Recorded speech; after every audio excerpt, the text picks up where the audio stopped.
Hello বন্ধুরা, প্রেমের রাজমহল চ্যানেলের তরফ থেকে আমি প্রিয়াঙ্কা। আমাদের ভিডিওগুলোর নোটিফিকেশন সবার আগে পেতে হলে নিচে থাকা সাবস্ক্রাইব বাটনটি ক্লিক করে পাশে থাকুন আর বেল আইকনটি প্রেস করে নিন। আমাদের ভিডিওগুলো লাইক, কমেন্ট এবং শেয়ার করতে মোটেও ভুলবেন না। ধন্যবাদ সবাইকে। নিহা নিজেকে সামলে নিয়ে আস্তে আস্তে একটা একটা করে কাপড় গোছাতে মনোযোগ দিল। এখনই সব গুছিয়ে নেওয়া উচিত, কারণ দুপুরের পরপরই বের হতে হবে, নয়তো ট্রেন মিস হয়ে যাবে। অন্যদিকে রায়হান সাহেব ছেলেকে অফিসে এনে সবার সাথে পরিচয় করিয়ে দিতে লাগলেন, এই বলে যে এখন থেকে জয়ই অফিসের নতুন এমডি। তাই রায়হান সাহেবের কথায় সবাই জয়কে স্যার বলে সম্বোধন করতে লাগলো। যদিও জয়কে সবাই আগে থেকেই চেনে, কিন্তু অফিসে তেমন আসতেন না বলে সবাই স্যার বলে সম্বোধন করতো না, যা সালাম বিনিময় করে চলে যেত। কিন্তু আজ থেকে যেহেতু সে এই অফিসের বস, তাই সবাই স্যার বলেই সালাম বিনিময় করে পরিচয় পর্ব সারতে লাগলো। সবার সাথে পরিচয় পর্ব শেষ হলেই রায়হান সাহেব ছেলেকে নিয়ে কেবিনে গেলেন। তারপর নিজের চেয়ারটার পেছনে গিয়ে দাঁড়িয়ে চেয়ারের হাতলের ওপর দুই হাত রেখে হেসে বললেন, আয় বাবা, বসা এখানে। এতদিন এটা আমার আসন ছিল, আজ থেকে এই আসনে তুই বসবি। এখন থেকে এই চেয়ারটা তোর। অবশ্য আজ থেকে বেশি সময় থাকতে হবে না তোকে এখানে, কারণ আজ প্রথম দিন এসেছিস, আর তাই আজ জাস্ট সব বুঝে নিবি, দেন কাল থেকে পার্মানেন্টলি অফিসে বসবি। কি হলো, এখনো দাঁড়িয়ে আছিস কেন? আয় বস। জয় বাবার কথা মতো চেয়ারে গিয়ে বসলো।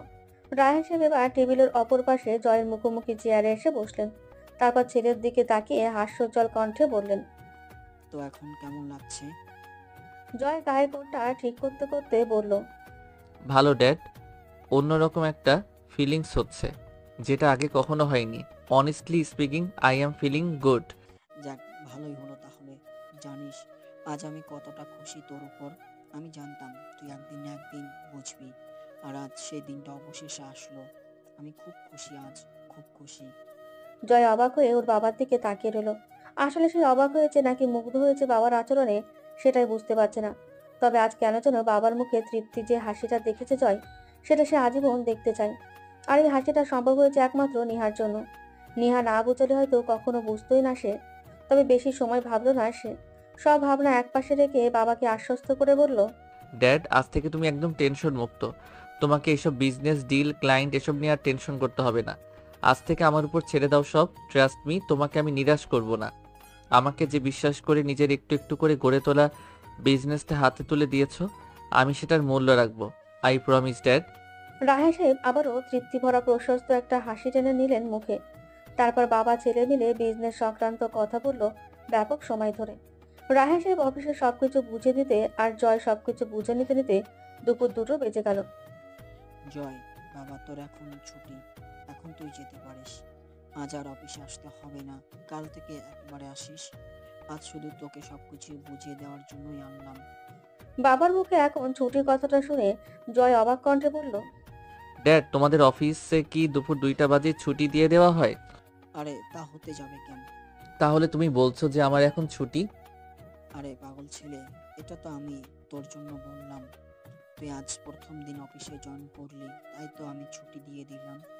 আমি চাই আজ তুই তোর বন্ধু বান্ধবদের সাথে কিছু সময় কাটা, কারণ বিজনেসে ঢুকলে তখন তো আর তেমন সময় পাবি না। তখন ওরা বললেও তুই সময় বের করতে পারবি না। অ্যান্ড দ্যাটস ওয়াই আজ আমি নিজ থেকে তোকে সুযোগ দিচ্ছি। তোর বন্ধু বান্ধবদের কাছে কিছুটা সময় এনজয় কর গিয়ে, এদিকটা আমি সামলে নিব। জয় যেন খুশিতে গদগদ হয়ে গেল। খুশিটা মুখে ফুটিয়ে রেখে বলল, সত্যি ড্যাড? হুম। জয় খুশি হয়ে বাবাকে হালকা জড়িয়ে ধরে আসছি বলে বের হয়ে গেল। রায়হান সাহেব ছেলের কাণ্ড দেখে মুচকি হাসলেন। জয় অফিস থেকে বেরিয়ে গাড়িতে এসে বসেই খুশি হয়ে মীরাকে কল দিল, কারণ আজ বাকি সময়টুকু সে মীরার সাথে কাটাতে চায়। কিন্তু দুর্ভাগ্যবশত বার কয়েক কল দিয়েও কোনো লাভ হলো না। মীরার ফোনে প্রতিবারই রিং হয়ে কেটে যাচ্ছে।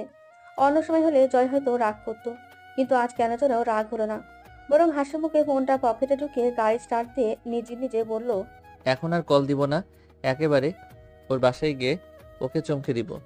আমি জানি আমাকে এই মুহূর্তে ওর বাসায় দেখলে যতটা না খুশি হবে, তার চেয়েও দ্বিগুণ খুশি হবে ওই নিহার চলে যাওয়া শুনলে। হয়তো খুশিতে আমাকে জড়িয়ে ধরবে। পাগলিটা বরাবরই ইমোশনাল। আমি আসছি মীরা, তোমার জন্য গুড নিউজ নিয়ে আসছি। মিনিট 20 মধ্যে জয়ের গাড়ি এসে থামলো মীরার ফ্ল্যাটের সামনে। 5 তলা বিশিষ্ট ফ্ল্যাটে 3য় তলায় মীরা একাই থাকে। চাকরির সুবাদে ওকে এখানে একাই থাকতে হয়। পরিবারের সবাই বাড়িতেই থাকে।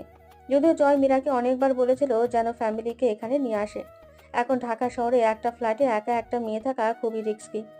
কিন্তু মীরা বরাবরই জয়ের কথাকে অগ্রাহ্য করে গিয়েছে। মীরার একটাই কথা, সে একা থাকতে পারবে, ওর কিছু করতে পারবে না কেউ।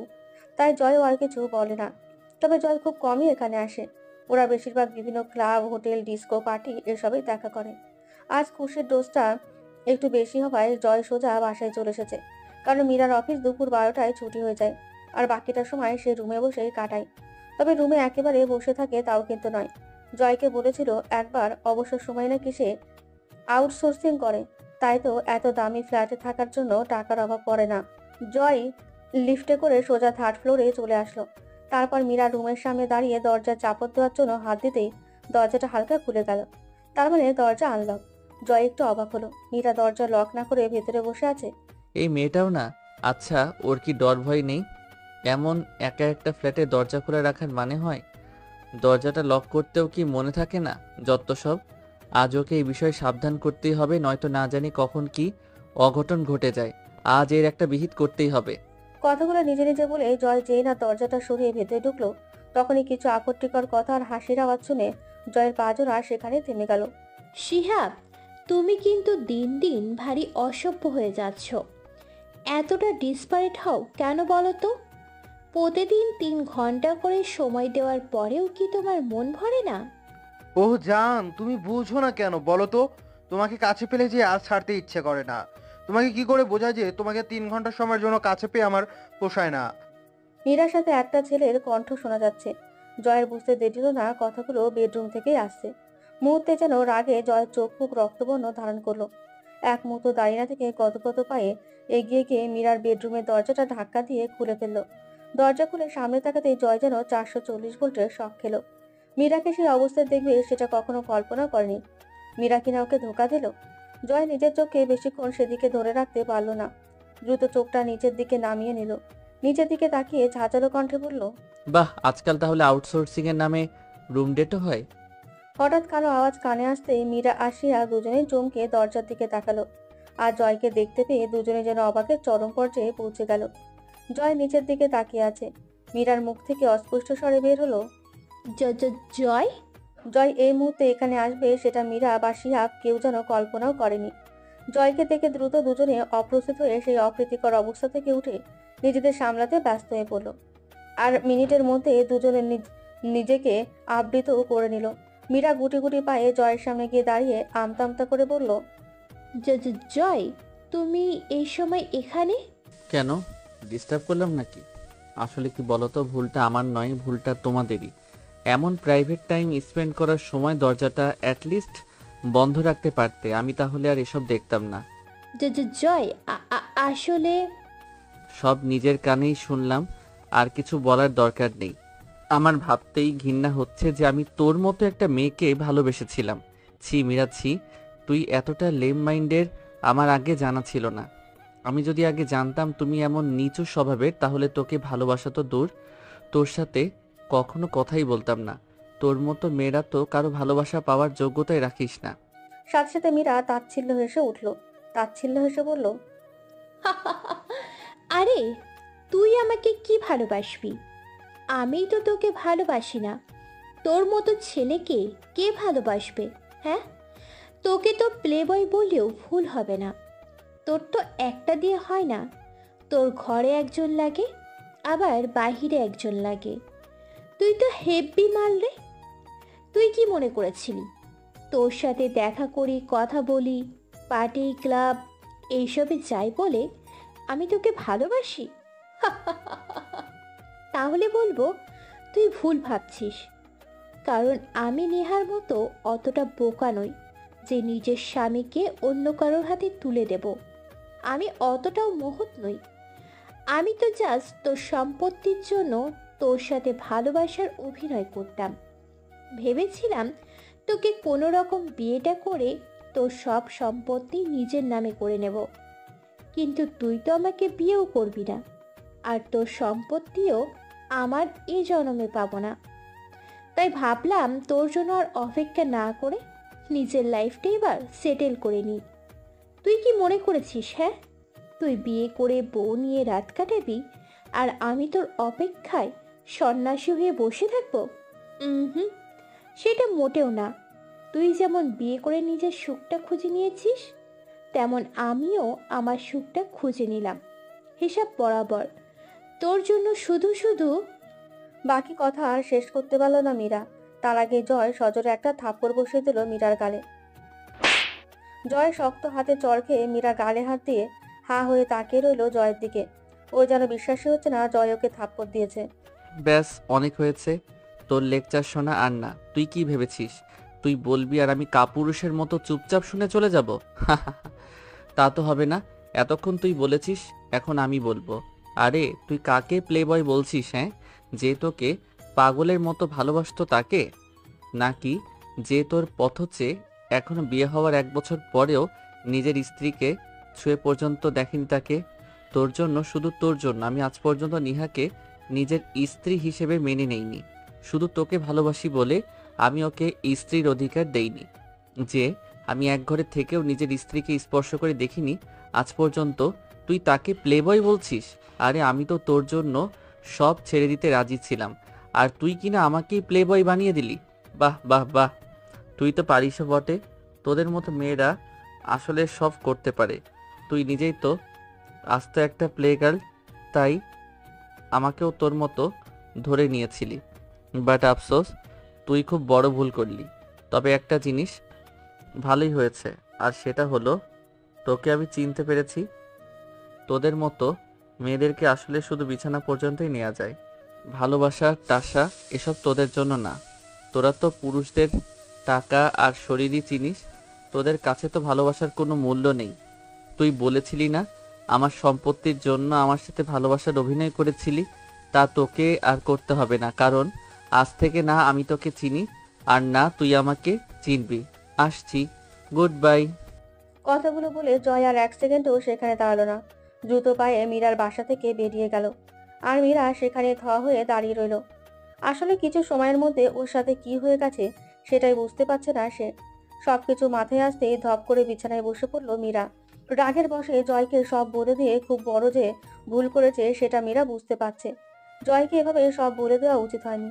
মীরাকে ধপ করে বসে পড়তে দেখে সিহাব চিন্তিত কণ্ঠে বলল, মীরা, ঠিক আছো তুমি? আমার সব শেষ হয়ে গেছে শিয়াব, সব শেষ হয়ে গেছে। মানে? মানে হলো আমি রাগের বশে আমার খারাপ উদ্দেশ্যের কথা জয়কে বলে দিয়ে অনেক বড় ভুল করেছি। আমি নিশ্চিত জয় আমাকে জেলের ভাত না খাইয়ে ছাড়বে না।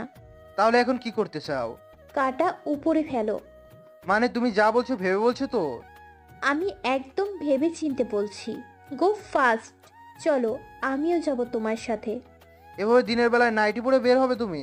লোকে কি বলবে? গাড়ি তো এনেছো নিশ্চয়ই? হ্যাঁ, এনেছি। তাহলে বেশি বক বক না করে তাড়াতাড়ি চলো, নয়তো পাখি ফুরুত হয়ে যাবে। বলে দুজনে দ্রুত বাসা থেকে বেরিয়ে পড়ল। মামা, আর কতক্ষণ লাগবে ট্রেন ছাড়তে? প্রায় আধা ঘন্টা ধরে সিটে বসে আছি। 3:30টায় ছাড়বে বলে 4টা বাজতেছে, এখনো তো ছাড়ার নামগন্ধও নেই।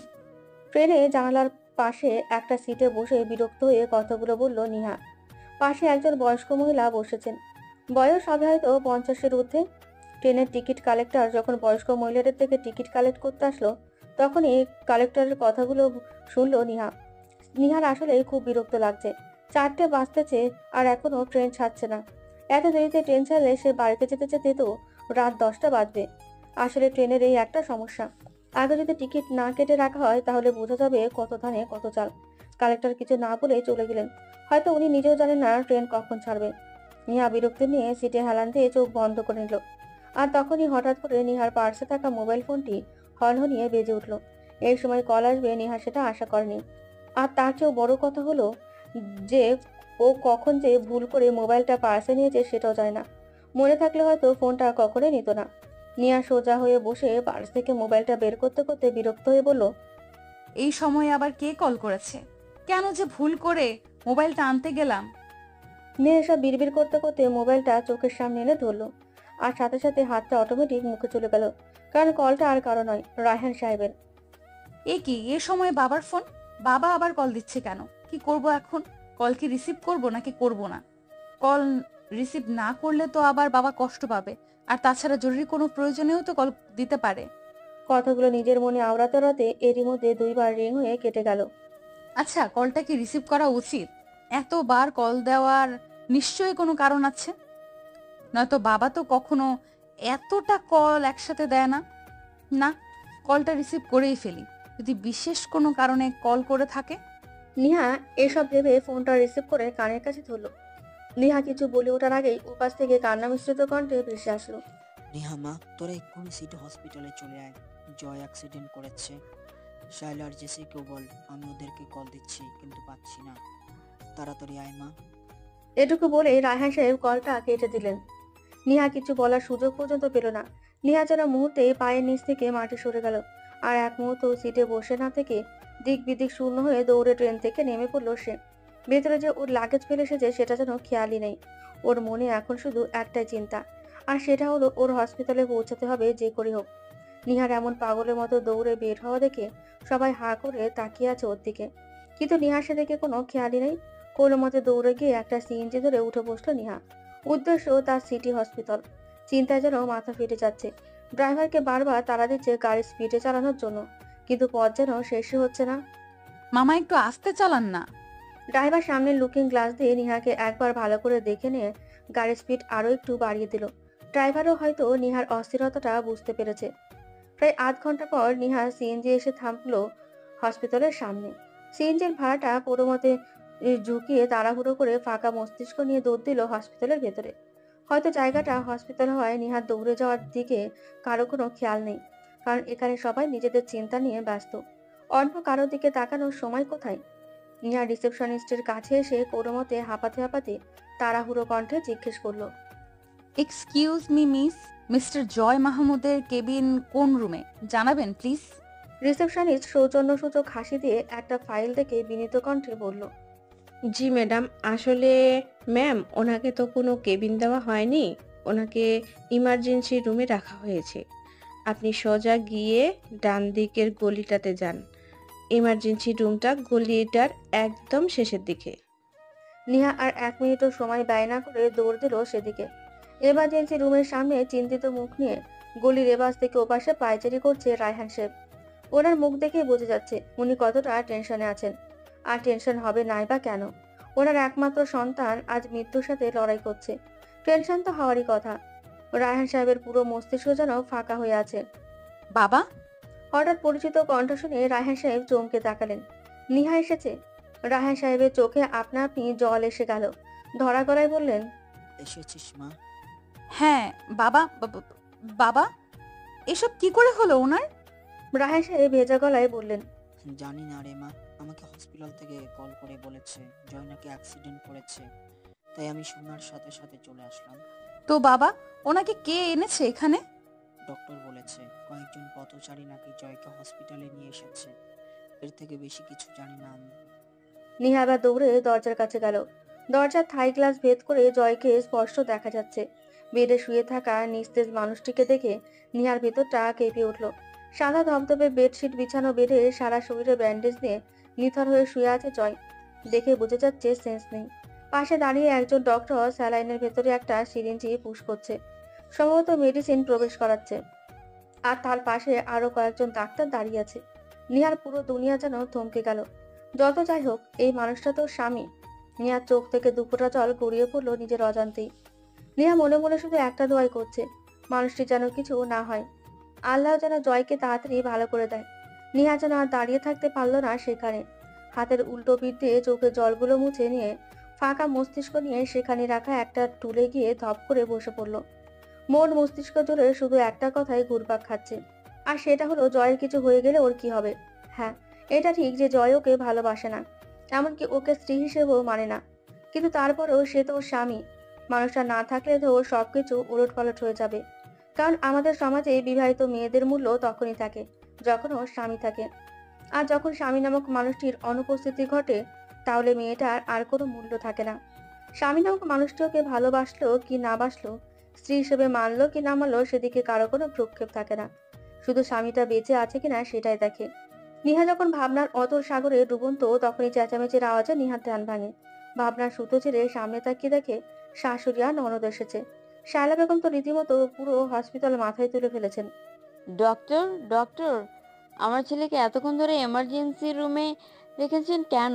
আপনারা কি ট্রিটমেন্ট করছেন যে একটা সামান্য অ্যাক্সিডেন্ট হওয়া রোগীকে এখনো এমার্জেন্সি রুম থেকে বের করে নর্মাল বেডে দিতে পারছেন না?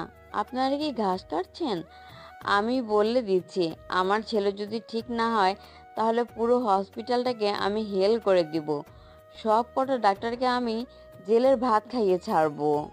নিহা আস্তে আস্তে উঠে দাঁড়ালো। শায়লা বেগমকে কিছু বলার সাহস নেই ওর, তাই সেখানে দাঁড়িয়ে আছে। রাহেয়া সাহেব স্ত্রীর চেঁচামেচিতে অতিষ্ঠ হয়ে স্ত্রীকে ধমক দিয়ে বলে উঠলেন, শায়লা, কি করছোটা কি? এমন চিল্লানোর মানে কি? গত 2 ঘন্টা ধরে কোনো খবর ছিল না তোমাদের মামের, আর এখন এসছো দরদ দেখাতে। পুরো হসপিটাল মাথায় তুলছো কেন? আসছে এতক্ষণে আদিক্ষেতা দেখাতে। তুমি তো মা নামের কলঙ্ক। ছেলের বিপদে যাকে ফোন করেও পাওয়া যায় না, সে আসছে ডাক্তার আর হসপিটালের বিচার করতে। ড্যাড, মমকে বকো না। আসলে আমি আমার আর মমের ফোনটা সাইলেন্ট করে রেখেছিলাম, তাই বুঝতে পারিনি। মেয়ের কথায় রাহেন সাহেব আরো রেগে গেলেন। রেগে গিয়ে বললেন, চুপ কর ইডিয়েট। তোকে আমার মেয়ে বলতে লজ্জা হচ্ছে? হয়েছিস তো আজ তো মায়ের মতো, যেমন মা তেমন তার মেয়ে। অকর্মর ঢেকি কোথাকার। 1000বার কল দিয়েও পাওয়া যায় না, আর আসছে বড় মুখ করে বলতে মোবাইলটা সাইলেন্ট ছিল। এটা বললো না যে কল রিসিভ করার সময় হয়নি? তোদের থেকে তো নেহা অনেক ভালো, ওর কাছে অন্তত আমার কলের মূল্য আছে। কল দেওয়ার সাথে সাথে ছুটে এসেছে। আর তোদের কাছে তো আমার কলের কোনো মূল্যই নেই। রাহেয়া সাহেবের কথা শুনে শায়লা বেগম আর জেসি দুজনেই অবাক হয়ে একে অপরের দিকে তাকালো। ওদের মনে একটাই প্রশ্ন, নিহা এসেছে মানে? নিহা তো চলে যাওয়ার কথা ছিল, তাহলে কেউ যায়নি? দুজনেই অবাক হয়ে পাশে তাকাতে নেহাকে দেখে মা মেয়ে দুজনেরই মাথায় বাজ পড়লো। সত্যি এই ছোট লোকটা গেল না? তবে এখন কিছু বলা যাবে না, কারণ এখন রায়হান সাহেব আছে। সময় হলে ওর বিষয়টা দেখা যাবে। শায়লা বেগম নেহার দিক থেকে চোখ সরিয়ে আবারও স্বামীর দিকে তাকালেন। তারপর রাগী কণ্ঠে বললেন, তোমার মাথাটা কি ঠিক আছে? তুমি ওই গেও ছোট লোকটার সাথে আমাদের কম্পেয়ার করছো? How funny! তোমার মন মানসিকতাটা এখনো সেই গ্রামেই রয়ে গেল, তাই না? যত সব। শায়লা, তোমরা আসলে এখনো মানুষ হতে পারলে না। আমার ছেলেটা মৃত্যুর সাথে লড়াই করছে, আর তুমি আছো কম্পেয়ার নিয়ে। সত্যি তোমরা পারো বটে। হসপিটালে এসেও এমন কথা বলতে শুধু তোমাদের মতো মানুষরাই পারে। এক্সকিউজ মি, তুমি হয়তো ভুলে যাচ্ছ আমার ছেলের আজ এই অবস্থা সেটা শুধু ওই গেও ছোট লোকটার কারণে। তোমার সোকাল মেয়ের জন্যই কিন্তু আজ আমার ছেলের এমন অবস্থা। আমি কিন্তু বলে দিচ্ছি, যদি আমার ছেলের কিছু হয় ওকে আমি ছাড়বো না। রাহেন সাহেব আর শায়লা বেগম যখন নিজেদের কথা কাটাকাটি নিয়ে ব্যস্ত, তখনই এমার্জেন্সি রুমের ভেতর থেকে ডাক্তার বেরিয়ে আসলো। ডাক্তারকে বেরিয়ে আসতে দেখে রায়হান সাহেব আর শায়লা বেগম নিজেদের তর্ক থামিয়ে ডাক্তারের সামনে গিয়ে দাঁড়ালো। সাথে নেহা আর জেসিও গেল। রায়হান সাহেব বিনীত কণ্ঠে বললেন, ডক্টর, জয় জয় কেমন আছে এখন? আমরা কি ওর সাথে দেখা করতে পারবো একবার? আমার ছেলেটা ঠিক হয়ে যাবে তো? এখন কি অবস্থা ওর? রাহেন সাহেবের অস্থিরতাটা হয়তো ডাক্তার বুঝতে পেরেছেন, তাই তো রাহেন সাহেবের কাঁধে হালকা করে হাত রেখে চোখে চোখ রাখলেন। তারপর নরম গলায় বললেন, দেখুন রায়হান সাহেব, আমি জানি আপনি আপনার ছেলের জন্য চিন্তিত, কিন্তু সবকিছু তো আর ডাক্তারদের হাতে থাকে না, তাই না? উপরওয়ালা বলেও তো একজন আছে যার হুকুম চিরনির্ধারিত। মানে কি বলতে চান আপনি? দেখুন, আপনার ছেলে অনেক গুরুতর ইনজুর হয়েছে। ওনার মাথাটা ভারী কোনো বস্তুর সাথে বাড়ি খাওয়ায় মাথার ইন্টারনাল ইনজুরি না হলেও বেশ রক্তক্ষরণ হয়েছে, যার ফলে ওনার সেন্স আসেনি। তবে আমরা ইনজেকশন দিয়েছি সেন্স আসার।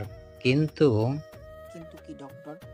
আসলে আমরা আপনাদের আশা দিতে পারছি না ওনার সেন্স আসা নিয়ে, কারণ ওনার মাথার আঘাতটা এতই জোরে লেগেছে যে প্রচুর ব্লিডিং হয়েছে, যার ফলে ওনার সেন্স আসা না আসা নিয়ে ডাউট আছে। যদি 24 ঘন্টার মধ্যে সেন্স না আসে তাহলে আমাদের হাতে কিছুই করার থাকবে না, সবটাই এখন উপরওয়ালার হাতে। ডাক্তারের কথা শুনে রায়হান সাহেব সহ উপস্থিত সবাই যেন এক মুহূর্তের জন্য হতভম্ব হয়ে গেল। সবার মাথায় যেন আকাশ ভেঙে পড়ল। না, এটা কিছুতেই হতে পারে না। শায়লা বেগম যেন ছেলের অবস্থার কথা শুনে বাকরুদ্ধ হয়ে গেলেন। উনি যেমনই হোক, ছেলেটা যে ওনার কলিজার টুকরো সেটার কোনো সন্দেহ নেই। উনি ভাবতেও পারেনি এমন একটা দিন দেখতে হবে। উনি যত রাগী আর বদমেজাজি হোক না, ওনার ছেলে মেয়ে দুটো যেন ওনার আলাদা একটা পৃথিবী। আর সেই ছেলেটি এমন কিছু হবে শায়লা বেগম সেটা স্বপ্নেও ভাবেনি। আর নিহা সে তো ঠায় দাঁড়িয়ে আছে, হয়তো অতিরিক্ত শোকে পাথর হয়ে গেছে। শায়লা বেগম যেন চুপ থাকতে পারলেন না, ঝাঁঝালো কণ্ঠে ডাক্তারকে বলে উঠলেন, ডক্টর, কি বলছেন কি আপনি? আপনি জানেন আপনি কি বলছেন? আপনারা কেমন ডাক্তার, হ্যাঁ, যে একটা সামান্য অ্যাক্সিডেন্টের রোগীকে বাঁচাতে পারবেন না বলছেন? শুনুন, আমার ছেলেকে তাড়াতাড়ি সুস্থ করে তুলুন। যত টাকা লাগে আমি দেব, তবু আমার ছেলেকে সুস্থ চাই।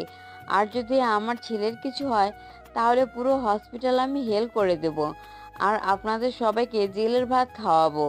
Mind it. দেখুন ম্যাম, আমাদের তো এক্ষেত্রে কিছুই করার নেই, তাই না? সবকিছু তো আর টাকা দিয়ে হয় না। টাকা দিয়ে যদি সব হতো তাহলে মানুষ টাকা দিয়ে আগে নিজের হেলথটা বাড়িয়ে নিত, যাতে মরতে না হয়। আর একটা কথা, আপনি যেটাকে সামান্য একটা অ্যাক্সিডেন্ট বলছেন সেটা কিন্তু একদম সামান্য নয়। ওনার মাথার আরেকটা পর্দা ফাটলে কিন্তু ওনাকে বাঁচানো যেত না। তার মানে বুঝতেই পারছেন আঘাতটা কেমন লেগেছে। ওনার সেন্স ফিরা আর না ফেরা সব উপরওয়ালার হাতে।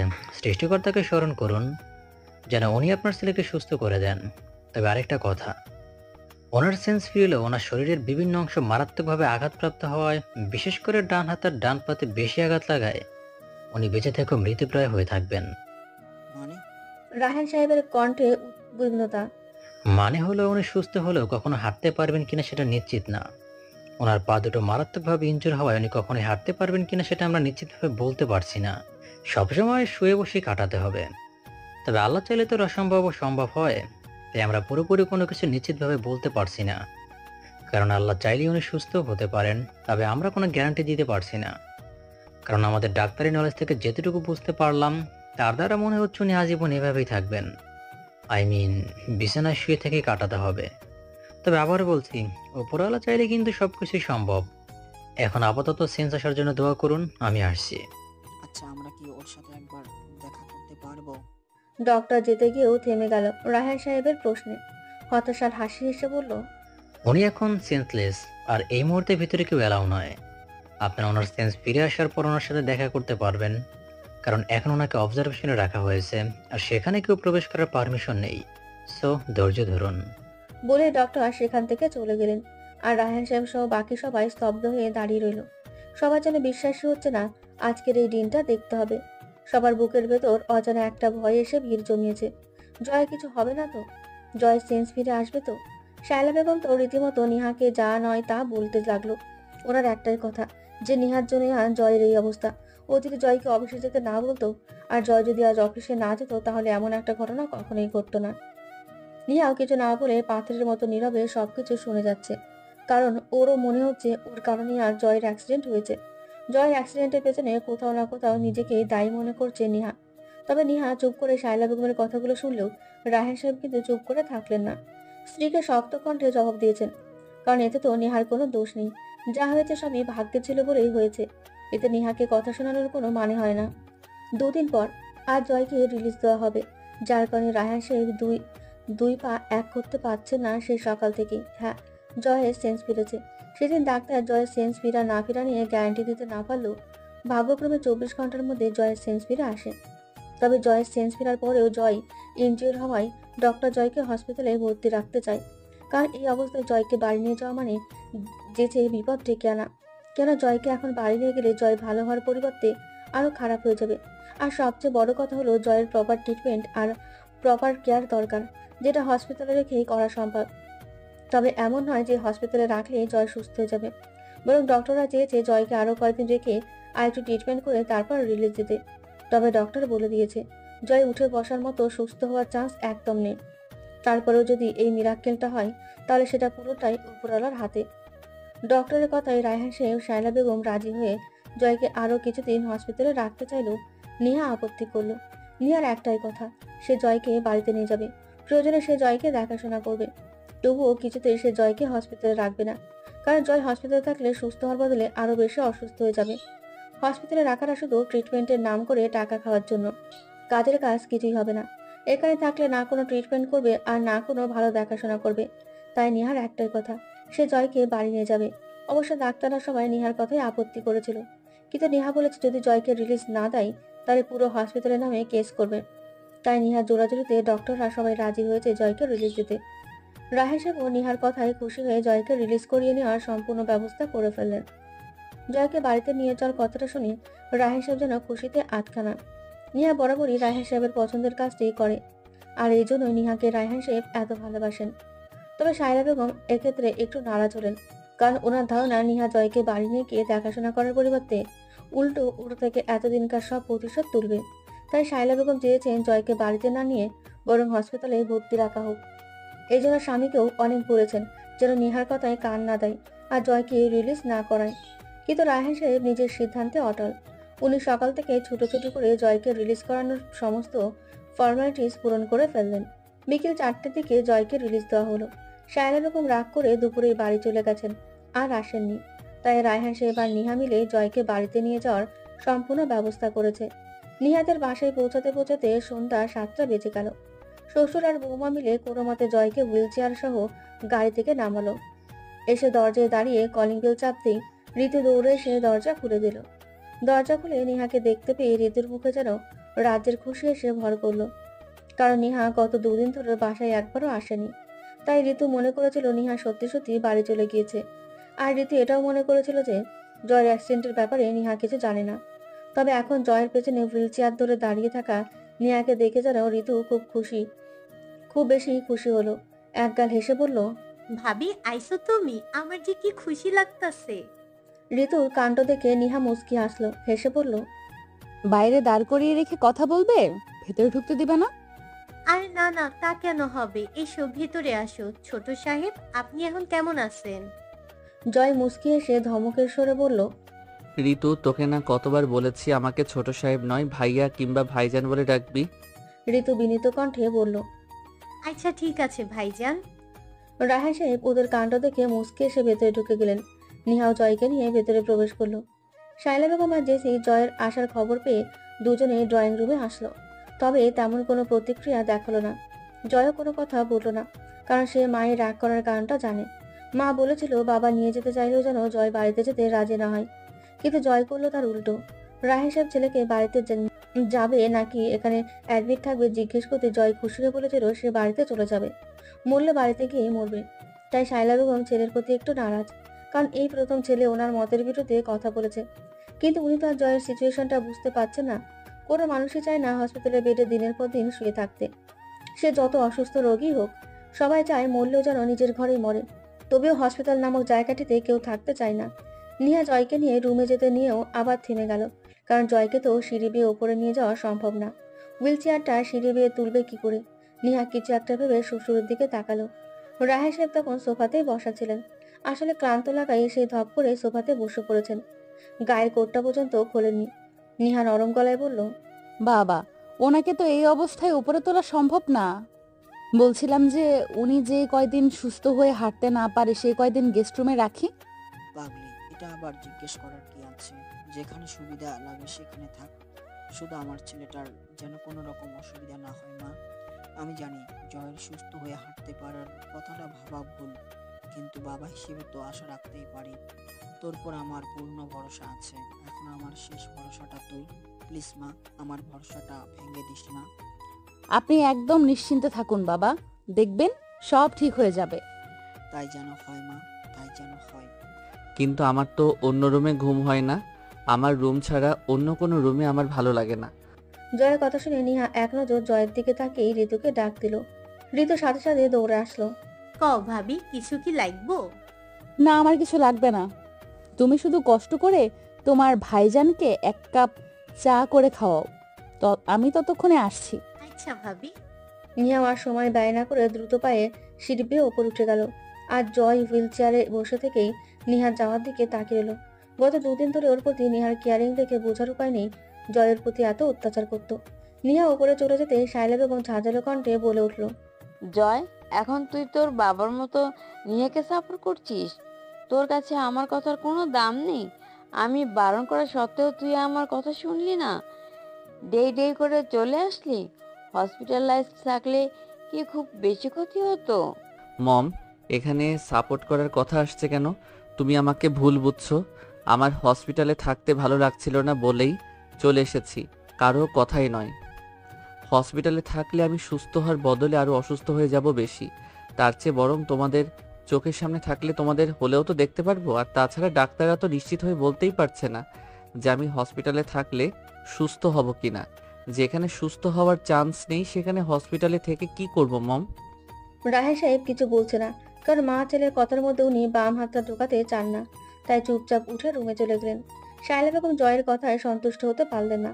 তাই স্বামীর অনুপস্থিতি পেয়ে আবারও রাগী কণ্ঠে বললেন, তোর যা ইচ্ছা কর, আমি কিছু বলবো না। যখন দেখবি ওই ছোট লোকটা তোর থেকে এতদিনকার সব প্রতিশোধ নিচ্ছে, তখন বুঝবি আমি কেন কথাগুলো বলেছিলাম।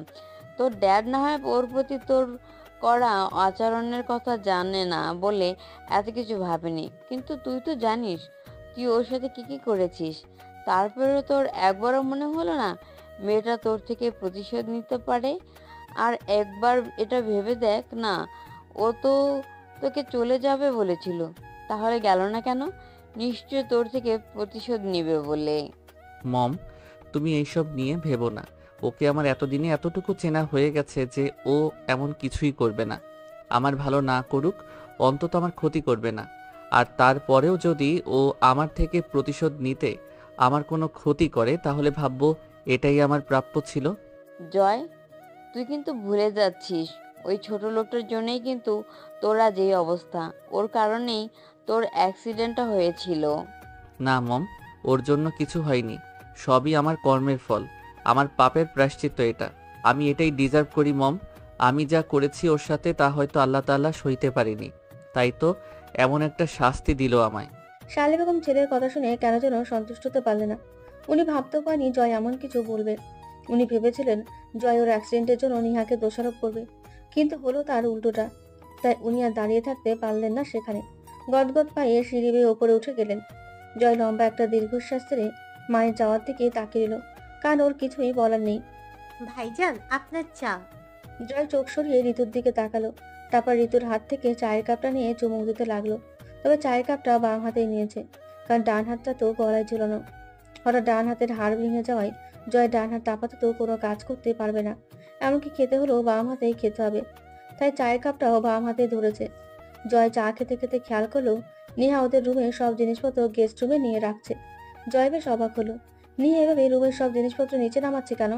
প্রায় আধ ঘন্টা ধরে ছুটোছুটি করার পর নিহা এবার জয়ের কাছে আসলো। কিছু না বলে জয়কে ধরে গেস্ট রুমে নিয়ে গেল। জয় তো গেস্ট রুমে ঢুকেই অবাক, কারণ গেস্ট রুমটাকে এখন আর গেস্ট রুম মনে হচ্ছে না, মনে হচ্ছে এটাই জয়ের রুম। জয় অবাক হয়ে চারপাশে দেখতে লাগলো। নিহা ওর রুমের সবকিছু এখানে নিয়ে এসেছে, আর প্রত্যেকটা জিনিসকে সেভাবেই সেট করেছে যেভাবে ওই রুমে ছিল। জয় অবাক চাহনিটা বজায় রেখে ঘাড় ঘুরিয়ে নিহার দিকে তাকালো। জয় কিছু বলতে যাবে তার আগে মুচকি এসে নিহা বলল, পছন্দ হয়েছে আপনার? আপনি না বলেছিলেন আপনার রুম ছাড়া অন্য রুমে ভালো লাগে না, তাই হুবহু আপনার রুমের মতো বানিয়ে দিলাম। এখন নিশ্চয়ই প্রবলেম হবে না। তারপরেও যদি ভালো না লাগে একটু কষ্ট করে মানিয়ে নেবেন।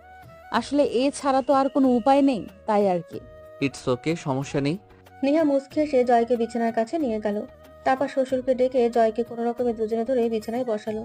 যদিও নিহা একাই ধরে বিছানায় তুলতে সক্ষম হতো, কিন্তু জয়ের কোনো রকম যেন অসুবিধা না হয় তার জন্য শ্বশুরকে সহ ডাকলো ধরার জন্য। রাহেন সাহেব ছেলেকে বিছানায় বসিয়ে দিয়ে কয়েকটা টুকটাক কথা বলে চলে গেলেন। শ্বশুর চলে যেতে নিহা জয়কে ধরে শুয়ে দিল, কারণ বেশি সময় ধরে বসে থাকা জয়ের জন্য সম্ভব না। আর এখন সে কিচেনে যাবে রান্না করতে, তার মানে রান্না করে আসতে আসতে অনেক সময় লাগবে। আর এত সময় ধরে জয় বসে থাকতে পারবে না, কারণ জয়ের কোমরে যে ইনজিওরটা হয়েছে সেটা না সারা অব্দি জয়কে এখন শুয়ে থেকেই কাটাতে হবে। তবে একেবারে বসতে পারবে না তা কিন্তু নয়, বসতে পারবে, তবে সেটা জাস্ট কয়েক মিনিটের জন্য। বাকি সময় শুয়ে থেকে কাটাতে হবে। নিহা জানালার পর্দাটা ভালো করে টেনে দিয়ে জয়ের দিকে তাকালো, বিনীত কণ্ঠে বলল, আপনি শুয়ে থাকেন, আমি কিচেনে যাচ্ছি। আচ্ছা, আপনার জন্য কি রান্না করব? আপনি কি খাবেন বলুন? আমার জন্য আলাদা করে কিছু রান্না করতে হবে না, সবার জন্য যেটা রান্না হবে আমার জন্য সেটা করলে চলবে। নিহা মুচকি এসে আচ্ছা বলে চলে যাচ্ছিল। জয় নিহা যাওয়ার দিকে তাকিয়ে আছে। হঠাৎ নিহা দরজার কাছে গিয়ে কিছু একটা ভেবে যেন থমে গেল। তারপর বিড়বিড় করে কিছু একটা আউড়িয়ে জয়ের কাছে ফিরে আসলো। জয় নিহার মতিগতি বুঝতে না পেরে এখনো নিহার মুখের দিকে তাকিয়ে আছে। নিহা পার্স থেকে জয়ের মোবাইলটা বের করে জয়ের হাতে দিয়ে মুচকি এসে বলল, এই নিন আপনার মোবাইল। তখন হসপিটাল থেকে আসার সময় আমার পার্সে যে নিয়েছিলাম দিতে ভুলে গিয়েছিলাম। জয় বাম হাতটা বাড়িয়ে মোবাইলটা হাতে নিয়ে মোবাইলের রেপিটোপিট দেখতে দেখতে অন্যমনস্ক হয়ে বলল, আমি মোবাইল নিয়ে কি করব? না মানে আমি তো কিচেনে যাচ্ছি। আপনার হয়তো একা একা বোরিং লাগবে। আপনি বরং এক কাজ করুন, আপনি মীরা আপুর সাথে কথা বলুন। ওনার সাথে কথা বললে সময়টাও কাটবে আর ভালোও লাগবে। তখন একা একা আর বোরিং লাগবে না। আসছি আমি। বলে নিহা রুম থেকে বেরিয়ে গেল।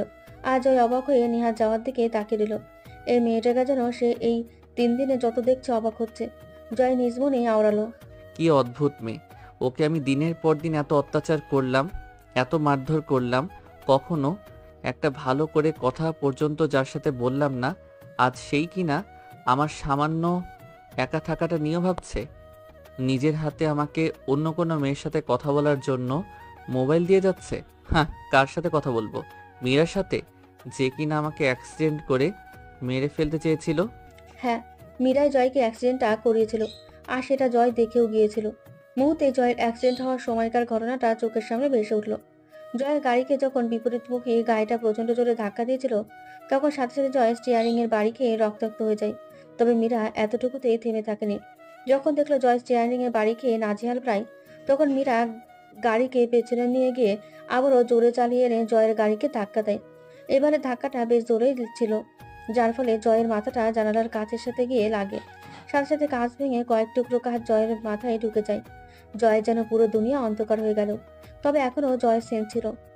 জয় যখন দু হাতে মাথা চেপে ধরে নিভু নিভু চোখে চারপাশে তাকাচ্ছিল, তখনই ঝাপসা চোখে মীরাকে আর শিহাবকে সামনে দেখলো। দুজনেরই মুখেই হাসি। সেন্সেস হয়ে চোখ বন্ধ করে নেওয়ার আগেকার মীরার একটা কথা জয়ের এখনো কানে ভাসছে। মীরা হেসে হেসে বলছে, গুড বাই মিস্টার জয় মাহমুদ।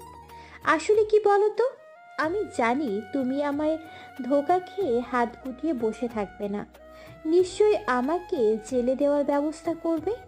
তাই আমি আর বসে থাকতে পারলাম না, ছুটে চলে আসলাম তোমাকে উপরে পাঠানোর জন্য। তোমার জন্য আমার বড্ড আফসোস হচ্ছে, কারণ তুমি দ্বিতীয়বার চোখ খুলে আর এত সুন্দর পৃথিবীটা দেখতে পারবে না। উপরে গিয়ে ভালো থেকো, আর পারলে আমাকে ক্ষমা করে দিও, কারণ তোমার থেকে তো আর কম টাকা খাইনি। Good bye. বলে মীরা অট্ট হাসি দিয়ে জয়ের মাথার চুলগুলো মুঠো করে ধরে আবারও গাড়ি স্টিয়ারিং এর সাথে বাড়ি খাওয়ালো। সাথে সাথে জয়ের মাথা থেকে গড়গড় করে রক্ত পড়তে লাগলো। আর মুহূর্তেই জয় সেন্সেস হয়ে সেখানে মাথাটা লুটিয়ে রাখলো। দৃশ্যটা চোখের সামনে ভেসে উঠতে জয়ের পুরো গা গুলিয়ে উঠল। ও কিনা এমন একজন মানুষকে ভালোবেসেছে যে ওকে কখনো ভালোই বাসেনি। আর যে মেয়েটাকে সে প্রতিনিয়ত অবহেলা করে আসছে, আজ সেই কিনা ওর হসপিটালে থাকতে অসুবিধা হবে বলে ওকে সুস্থ করার প্রতিশ্রুতি দিয়ে বাড়িতে নিয়ে এসেছে। সুস্থ না হোক, অন্তত এটা তো ওর জন্য ভালো হলো যে সে বাড়িতে সবার সাথে থাকতে পারবে। হসপিটালে থাকলে তো সুস্থ হওয়ার বদলে আরো অসুস্থ হয়ে যেত। রাত 10টা বেজে 10 মিনিট।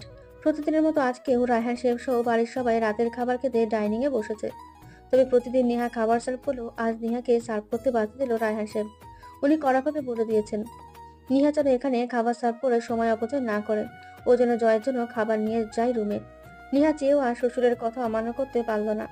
অগত্যা কোনো কথা না বলে একটা প্লেটে জয়ের জন্য খাবার নিয়ে রুমে গেল। অন্যদিন হলে হয়তো শায়লা বেগম রাগে ফোঁসফোঁস করতেন, কিন্তু আজ ছেলের কথা ভেবে শায়লা বেগমও কোনো রাগ পোষণ করলেন না, চুপচাপ খেতে লাগলেন। নেহা রুমে এসে দেখলো জয় ওপাশ ফিরে শুয়ে আছে। এ কি, উনি আবার ঘুমিয়ে পড়লেন না তো?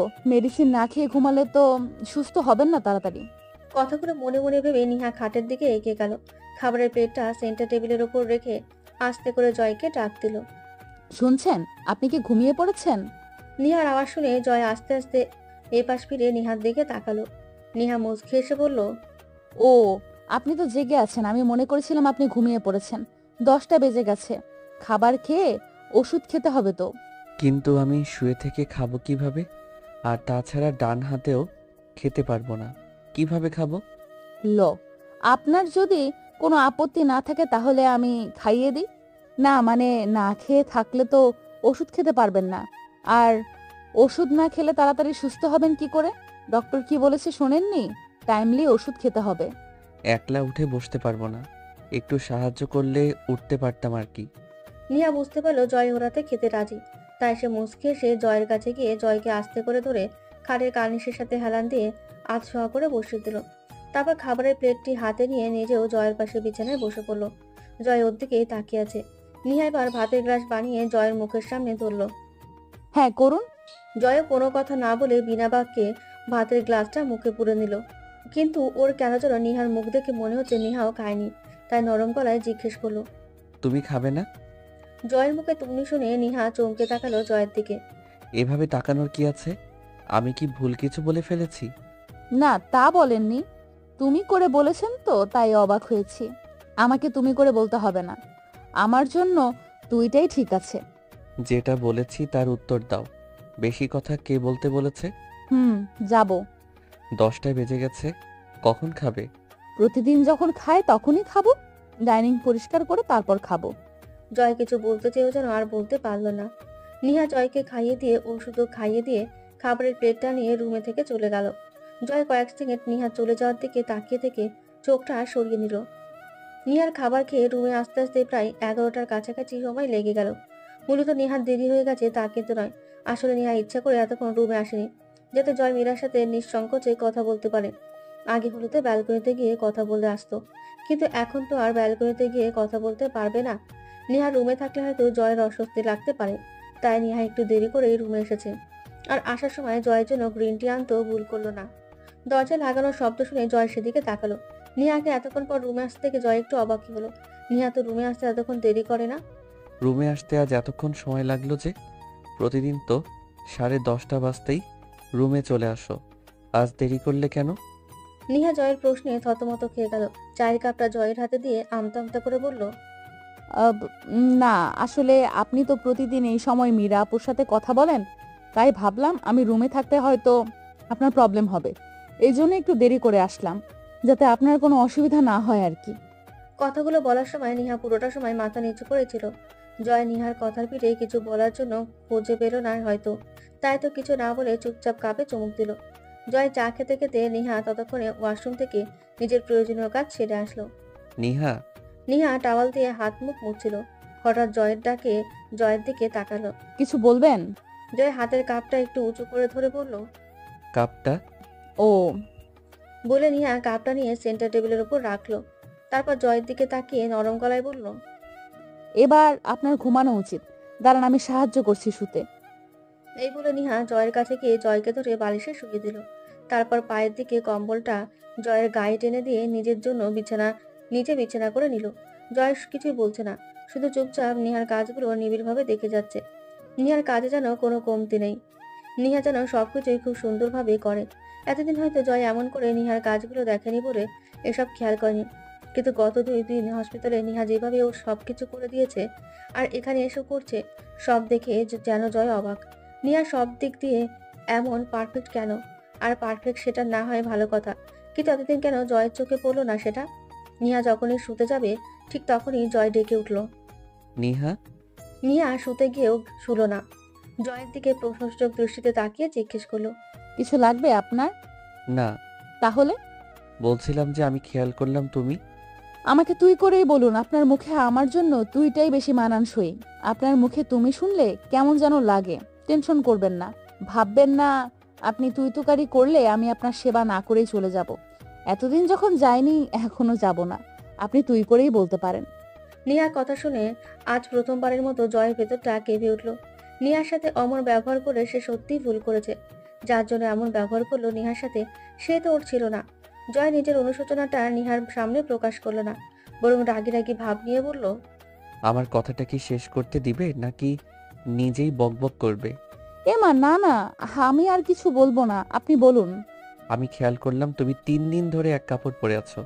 হসপিটালে না হয় এক কাপড়ে ছিলে, ঠিক আছে, ওখান থেকে না হয় বাড়িতে আসনি বলে চেঞ্জ করার সুযোগ পাওনি, কিন্তু এখানে এসেও সেম ড্রেস পরে আছো কেন?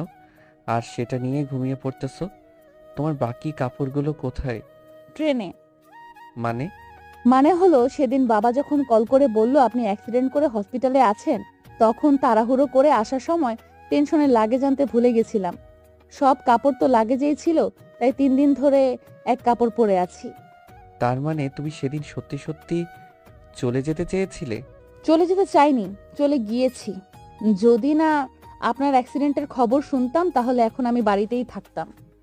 বলে নিহা ফোঁস করে একটা শ্বাস ছাড়ল। জয় স্তব্ধ। আসলে ওর কি বা বলার আছে? যে মেয়েটাকে সে এই বাড়ি ছেড়ে চলে যেতে বলেছিল, সেই মেয়েটাই কিনা তার অ্যাক্সিডেন্টের খবর শুনে ছুটে এসেছে। যাকে এত ঘৃণা করতো সে, সেই আজ ওর দেখাশোনা করবে বলে, ওর প্রপার কেয়ার করবে বলে ওকে হসপিটাল থেকে বাসায় নিয়ে এসেছে।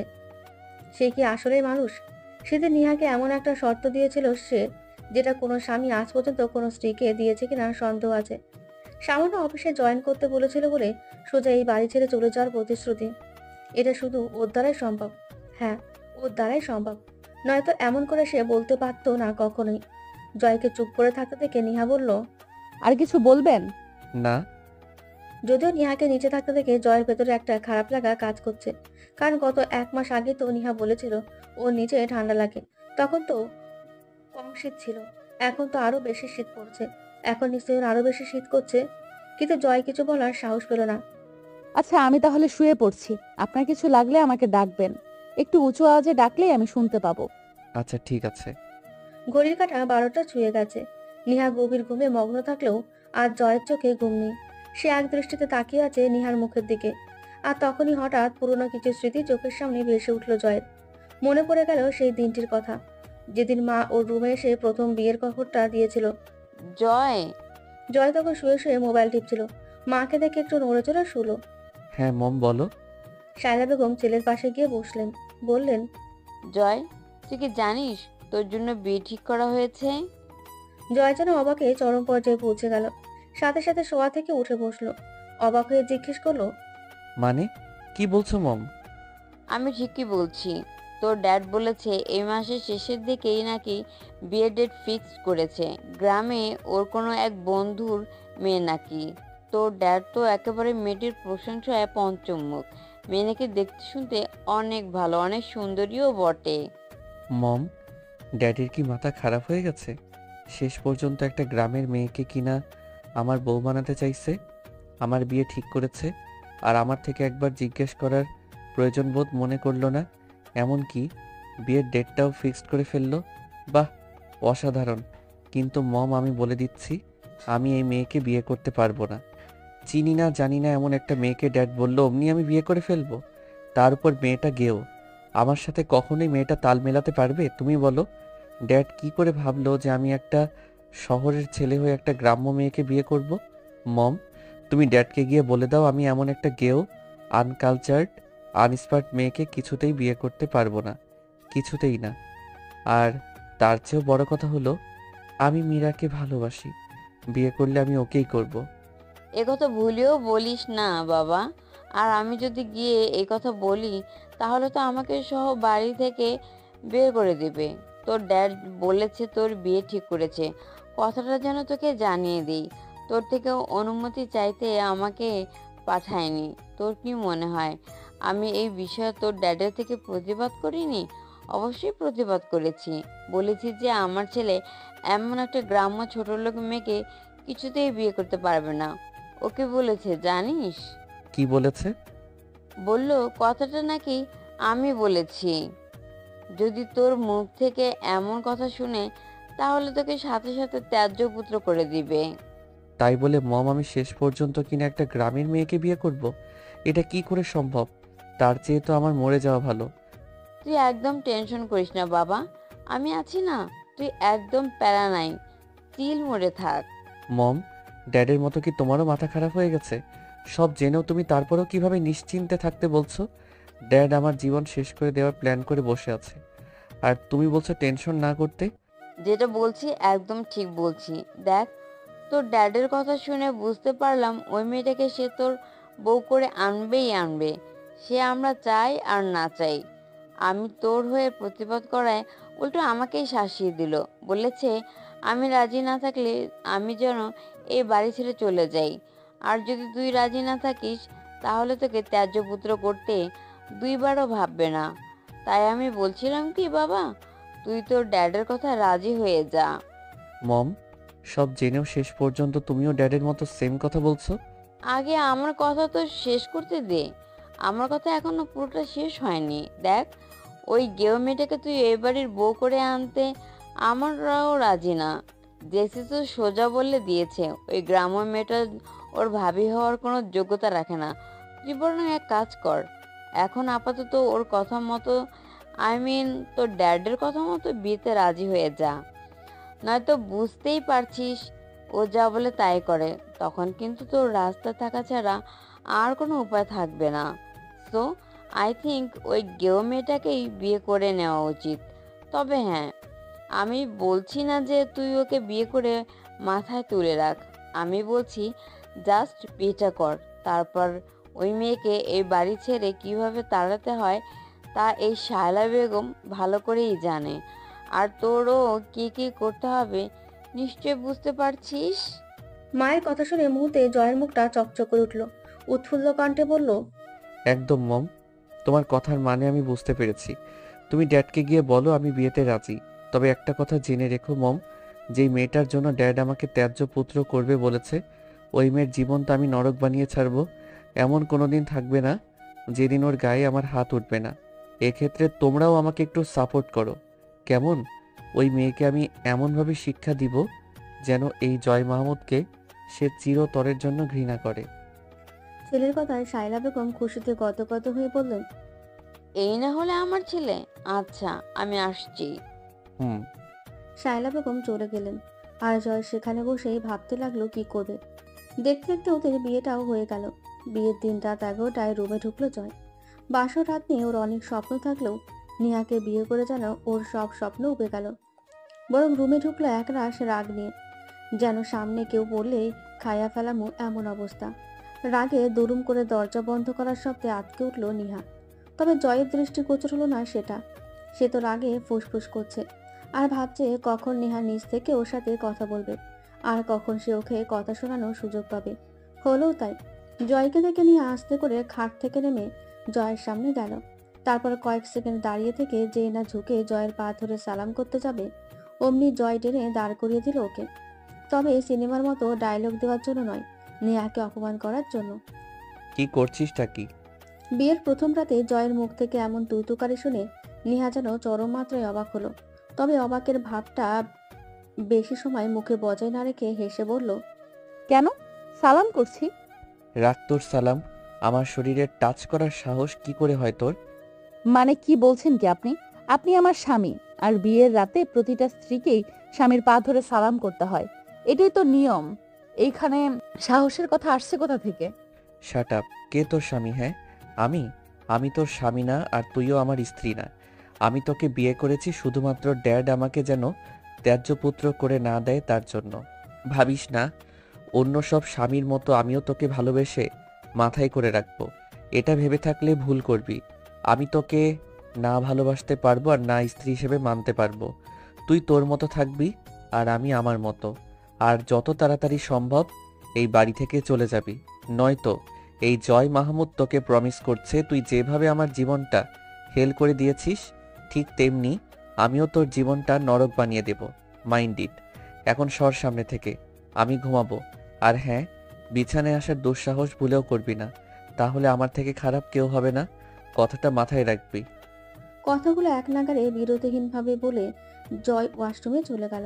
আর পেছনে ফেলে রেখে গেল পাহাড় সমান প্রশ্নবিদ্ধ রমণীটাকে। নেহাকে কিছু বলার সুযোগই দিল না জয়। নেহা জয়ের কথাগুলো শুনে স্তব্ধ হয়ে দাঁড়িয়ে রইল।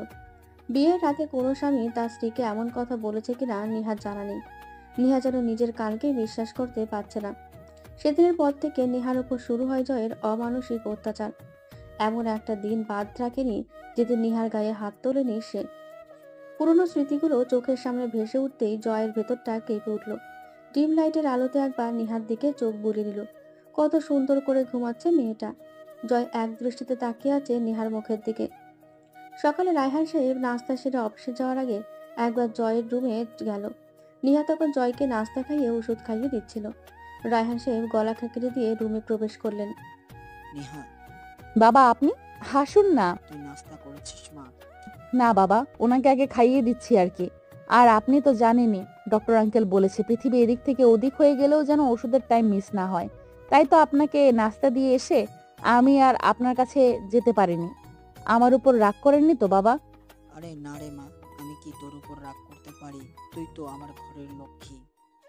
জয়, বাবা তোর এখন কেমন লাগছে?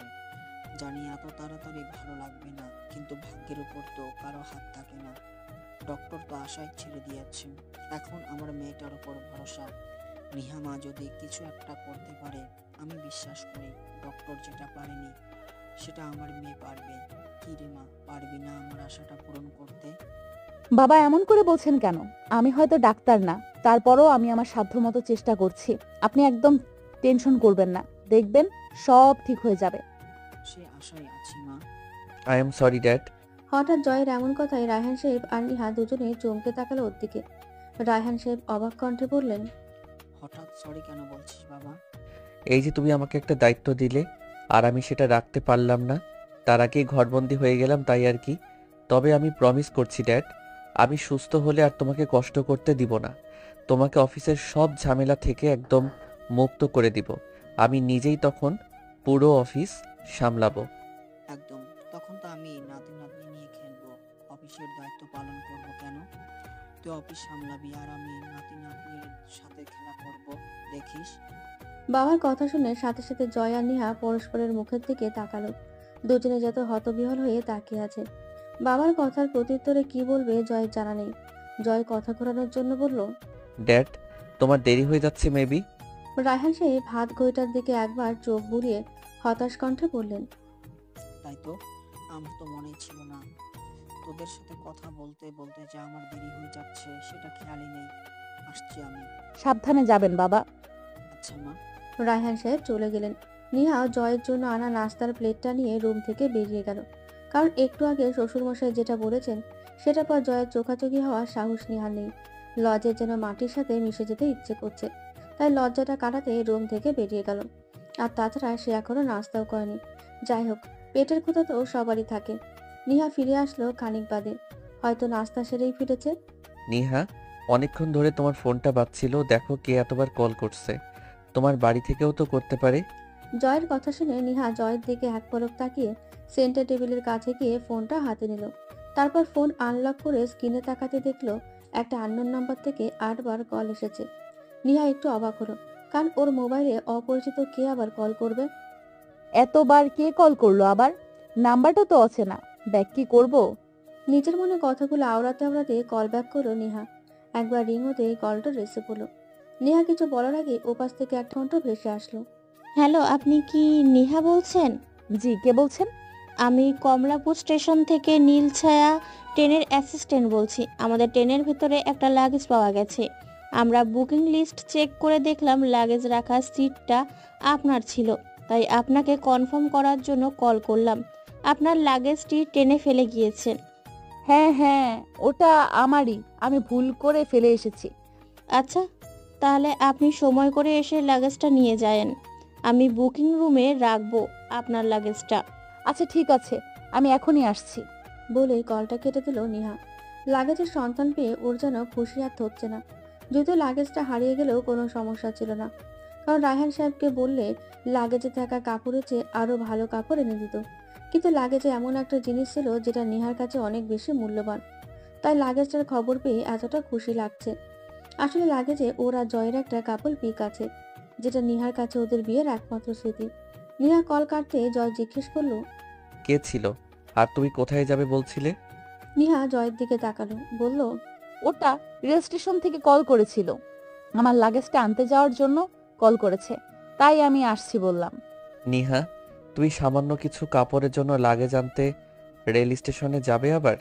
তোমার যাওয়ার দরকার নেই, আমি অনলাইনে তোমার জন্য অর্ডার করে দেব কাপড়। চাইলে তুমি পছন্দ মতো অর্ডার করতে পারো, লাগেজ আনতে যাওয়ার প্রয়োজন নেই। সরি, আসলে আমি প্রথমবারের মতো আপনার একটা কথা রাখতে পারছি না, কারণ কাপড়ের থেকে অনেক মূল্যবান একটা জিনিস আছে ওই লাগেজে। আর অন্য কিছুর জন্য না হোক, ওই জিনিসটার জন্য আমাকে লাগেজটা আনতে যেতেই হবে। প্লিজ ক্ষমা করবেন, আসছি আমি। টেনশন করবেন না, আপনার কিছু প্রয়োজন হওয়ার আগেই ফিরে আসবো। এই যাব আর আসবো। আচ্ছা, ড্রাইভারকে নিয়ে যেও, আর হ্যাঁ, সাবধানে যাবে, কেমন? নেহা একটু অবাকই হলো, জয়কে সাবধানে যেতে বলছে, তবে অত বেশি সময় ধরে না ভেবে বের হয়ে গেল, নয়তো আবার দেরি হয়ে যাবে। দেখতে দেখতে 1 মাস কেটে গেল। এই 1 মাস নিহা সারাক্ষণ শুধু জয়ের পেছনেই লেগে থেকেছে। দিন রাত জয়ের সেবা করেছে। নিহা জয়কে যেভাবে সেবা করেছে সেভাবে হয়তো অন্য কোনো মেয়েই করবে না। জয়কে খাবার খাওয়ানো, ওষুধ খাওয়ানো, এক কথায় জয়কে খাওয়ানো থেকে শুরু করে টয়লেট করানো পর্যন্ত সব নিহাই করেছে। এমনকি জয়ের মা কিংবা বোন কাউকে করতে দেয়নি। আর গত 15 দিন ধরে তো দিনে 2 বার রুটিন করে জয়কে হাঁটিয়েছেও। নিহার অক্লান্ত পরিশ্রমের সুবাদে জয় এখন পুরোপুরি সুস্থ। নিহার অক্লান্ত পরিশ্রম সফল হয়েছে। যেখানে ডাক্তার পর্যন্ত পারবে না বলেছিল, সেখানে নিহার অক্লান্ত সেবা আর কেয়ারিংয়ে জয় পুরোপুরি সুস্থ হয়ে উঠেছে। নিহার সেবায় জয় সুস্থ হলেও তবে এখনো হাঁটতে একটু প্রবলেম হয়, যেটা ডক্টর বলেছে শীঘ্রই ঠিক হয়ে যাবে। এমন নয় যে একেবারে হাঁটতে পারবে না, হাঁটতে পারে, তবে একটানা বেশি সময় ধরে হাঁটতে পারে না, এই আর কি। ডক্টর তো রীতিমতো অবাক। যেটা ওনারা পারবেন না মনে করেছিলেন, সেটা কিনা একটা সাধারণ মেয়ে করে দেখালো। তবে একটা কথা না বললে নয়, আর সেটা হলো জয়ের পেছনে এত সময় ব্যয় করার পরও ঘরের একটা কাজও বাদ দেয় না নিহা। একদিকে জয়কে সামলায়, অন্যদিকে ঘরের কাজ সামলায়। নিহা যেন একাই 100। ঋতু তো নিহাকে রোজ দেখে দেখে অবাক হয়, কিভাবে এত কাজ করতে পারে নিহা। নিহা খেয়াল করেছে জয় অ্যাক্সিডেন্টের পর থেকে ওর সাথে খুব ভালো ব্যবহার করে, তেমন আগের মতো তুইতুকারিও করে না, সবসময় সম্মান দিয়ে কথা বলে, আর নিজের কাজকর্মের দ্বারা বোঝায় যে সে আগের দিনগুলোতে করা আচরণগুলোর জন্য অনেক বেশি অনুতপ্ত। জয়কে এমন অক্লান্ত সেবা করায় রায়হান সাহেব নিহার প্রতি অনেক বেশি খুশি। উনি জানতেন নিহা জয়কে ঠিক সুস্থ করে তুলবে, তবে উনি ভাবতে পারেনি 1 মাসের মধ্যেই জয় সুস্থ হয়ে উঠবে। তবে এত কিছুর পরেও শায়লা বেগম আর জেসির মনে নিহার জন্য কোনো ফিলিংসই তৈরি হলো না। আসলে কথাই আছে না, কিছু লোক কখনো সুতরানো নয়। শায়লা বেগম আর জেসিও ঠিক তেমন। ওদের চোখে নিহার এত সেবা আর কেয়ারিংগুলো পড়ল না, শুধু পড়ল নিহার জন্যই জয়ের এমন অবস্থা হওয়ার বিষয়টা, যেখানে নিহার কোনো দোষই নেই। এমনকি ডাক্তার পর্যন্ত জয় সুস্থ হওয়া দেখে নিহার সেবার প্রশংসা করেছে। কিন্তু শায়লা বেগম আর জেসি সেটা মানতে নারাজ। ওদের মনে হয় যে নিহার সেবায় নয়, বরং ওষুধের জয় সুস্থ হয়েছে। ওদের ক্ষেত্রে আসলে একটা কথাই প্রযোজ্য, কুত্তার লেজ কখনো সোজা হওয়ার নয়। জয়ের অ্যাক্সিডেন্টের খবর শুনে এরই মাঝে একদিন নিহার বাবা মা এসে দেখে গেলেন। তবে ওনারা রাত্রে থাকেননি, সকালে এসে বিকেলেই চলে গিয়েছে। কারণ নিহার বাবা চাননি ওনার মেয়ের কষ্টের মধ্যে আর কষ্ট দিতে। যতক্ষণ ছিল ততক্ষণ সময়ের মধ্যে রফিক সাহেবের বোঝা হয়ে গেছে নেহার উপর দিয়ে কি যাচ্ছে। কারণ নিহাকে সারাটা দিন জয়ের পেছনে ব্যয় করতে হয়। তাই উনি ভাবলেন হয়তো ওনারা থাকলে নিহার আর এই বাড়িতে সবার আরও কষ্ট হবে, তাই আর রাতটা থাকেননি। প্রতিদিনের মতো রাতে সবাই ডাইনিংয়ে খাবার খেতে বসেছে। প্রতিদিন জয়ের জন্য খাবার রুমে নিয়ে যেতে হলো, আজ নিতে হলো না, কারণ আজ জয়ও ডাইনিংয়ে এসেছে। এতদিন জয় ডাইনিংয়ে আসতে চাইলেও নিহার জন্য আসতে পারেনি, আর নিহার কথায় সঙ্গ দিল বাবাও। কিন্তু আজ আর কারো কথা শুনলো না। নিহা ওর জন্য রুমে খাবার নিয়ে যাওয়ার আগেই জয় ডাইনিংয়ে এসে হাজির। নিহা মূলত সবার জন্য ডাইনিংয়ে খাবার সাজিয়ে রেখে তারপরে জয়ের জন্য রুমে খাবার নিয়ে যায়, কিন্তু আজ আর সেটা হলো না। ডাইনিংয়ে খাবার সাজানো হয়নি, তার আগেই জয় চলে এসেছে। এখনো ডাইনিংয়ে কেউ আসেনি, শুধু নিহা আর ঋতুই কিচেন থেকে তরকারির বাটিগুলো এনে ডাইনিংয়ে রাখছিল। হঠাৎ একটা তরকারির বাটি নিয়ে এসে টেবিলের উপর রাখতে নিহার চোখ গেল টেবিলের একদম শেষের দিকে চেয়ারে বসে থাকা জয়ের উপর। নিহা অবাক হলো না, বরং ও জানতো জয় বেশি দিন ওর কথা শুনে বসে থাকবে না। তাই জয়কে খাবার টেবিলে দেখে একটু অবাক হলো না, শুধু বলল,